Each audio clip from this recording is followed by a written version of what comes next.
நான் உங்கள் அப்துல் மாலிக் பேசுகிறேன்.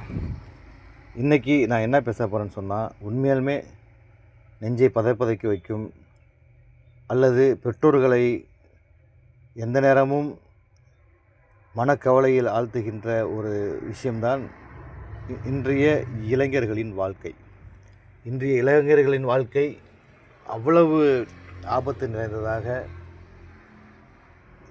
ரொம்ப ஒரு பரிதாபமான நிலைக்கு தள்ளப்பட்டிருக்கிறது. நான் எல்லா இளைஞர்களையும் சொல்லவில்லை, எல்லா இளைஞர்களுக்கும் இது பொருந்தாது.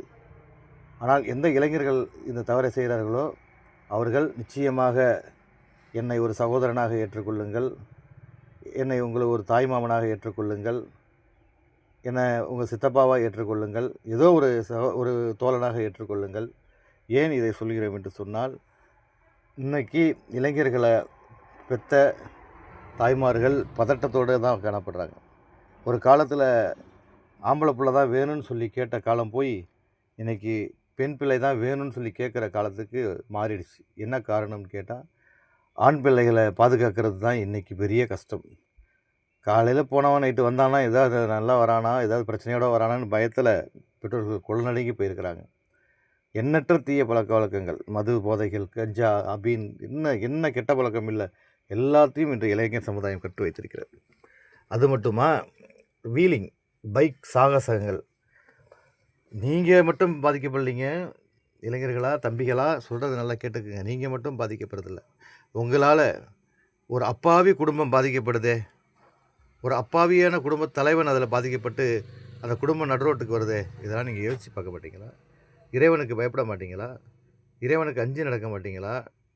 இந்த பைக் சாகசம், பைக்கு, விடிய விடிய என்னங்க உங்களுக்கு வேலை?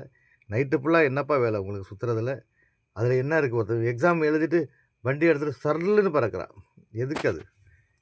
யார்? இந்த சமுதாயத்திற்கு இது ஒரு கேள்விக்குரிய ஆபத்தானது இல்லையா? இன்றைக்கு வழிபாட்டு தலங்களில் இந்த இளைஞர்களுக்கு அறிவுரையை போதிக்க வேண்டியது நம்மளுடைய கடமை. எனவே தான் நம்ம சொல்கிறோம், முதல்ல பிள்ளைங்களை வழிபாட்டு தலங்களுக்கு அனுப்பி வைங்க. வழிபாட்டு தலத்தில் அவங்க பிள்ளைகளுக்கு அறிவுரை கூற வேண்டுமா? இப்படி கூறினா தான் அந்த பிள்ளைங்க ஒரு நல்வழியும் ஒரு ஒழுக்கமான பண்பையும் கற்றுக்கொள்ளும். இளைஞர்களே, சற்று சிந்திங்கள். உங்கள் அப்பா வெளிநாட்டில் இருந்துட்டு நீங்கள் நல்லா இருக்கணுன்ட்டு தன் வாழ்க்கையை தியாகம் பண்ணிட்டு வாழ்கிறாரு. சில அப்பாக்கள் இங்கே கூலி வேலை செஞ்சுக்கிட்டு என் பிள்ளை நல்லா இருக்கணும்னு சொல்லிட்டு ரத்த வேர்வை சிந்துறாங்க. அதெல்லாம் நீங்கள் யோசித்து பார்த்தீங்களா? நீங்கள் ஓட்டுற பைக்கு உங்கள் அப்பா கடன் அடைக்கிறதுக்கு 24 மாதம் எடுத்துக்கிறார் தெரியுமா உங்களுக்கு?